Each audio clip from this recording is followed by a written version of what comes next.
നമ്മുടെ താനയിലുള്ളൊരു എന്താ പറയുക ഷോപ്പിംഗ് മാളിൻ്റെ മുകളിൽ കയറിയിട്ടുള്ള ഫോട്ടോ കേട്ടോ. അത് കാരണം ഹൈവേ ആണത്. താനെ ഭീവണ്ടി മുള്ളുണ്ട് ആ ഹൈവേനാണ് പോണത്. കണ്ടില്ലേ സോളാർ വെച്ചാൽ കണ്ടില്ലേ എന്ത് സ്റ്റൈലായിട്ട് നോക്കി. എല്ലാ ബിൽഡിങ്ങിൻ്റെ മുകളിലുണ്ട് സോളാർ. അടിപൊളി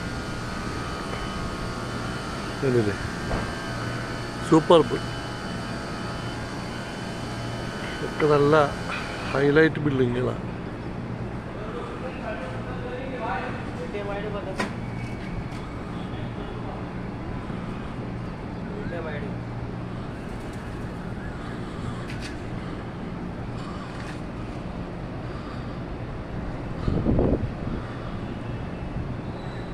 സൂപ്പർ.